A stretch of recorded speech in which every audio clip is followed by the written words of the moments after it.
countries that when we get more abundance, we start having less kids. Mm. And we're already seeing this sort of population decline in the Western world, which was kind of scary. And I think it's often associated with affluence. The more money someone makes, the less likely they are to want to have children, the more they try and protect their freedoms. But also on this point of AI, relationships are hard. You know, my girlfriend is happy sometimes and not happy other times. And I have to go through that struggle with her of like working on the relationship. Children are hard. And if we are optimizing ourselves, and much of the reason that I sustain the struggle with my girlfriend is, I'm sure, from some evolutionary reason, because I want to reproduce and I want to have kin. But if I didn't have to deal with the struggle that comes with human relationships, romantic or platonic, there's going to be a proportion of people that actually choose that outcome. And I wonder what's going to happen to birth rates in such a scenario, because we're already struggling.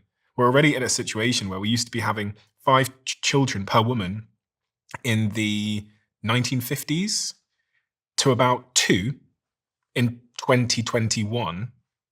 And we're seeing a decline. If you look at South Korea, their fertility rate has fallen to 0.72, the lowest recorded globally. And if this trend continues, the country's population could halve by 2100. So yeah, relationships, connections. And also, I guess we've got to overlay that with the loneliness epidemic, which is they promised us social connection when social media came about.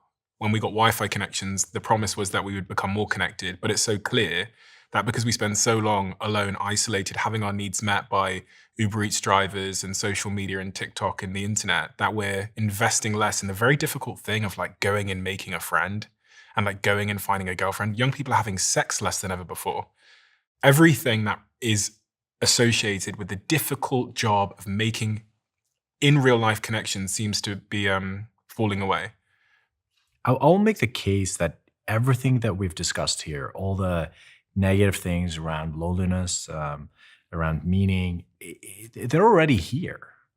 And I don't think blaming technology for all of it is the right thing. Like, I think there are a lot of things that happened because of existing human, impulses and Um, motivations.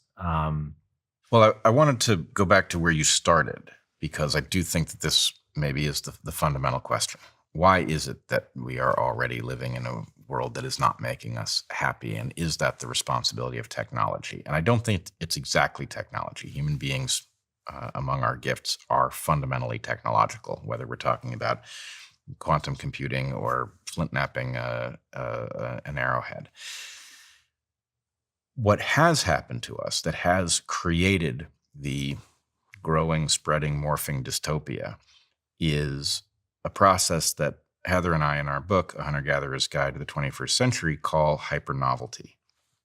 Hypernovelty is the fact of the rate of change outpacing our capacity to adapt to change. And we are already well past the threshold here, where the world that we are young in is not the world that we are adults in. And that mismatch is making us sick across multiple different domains. So the question that I ask is the change that you're talking about going to reduce the rate of change, in which case we could build a world that would start meeting human needs better, open opportunities for pursuing meaningful work?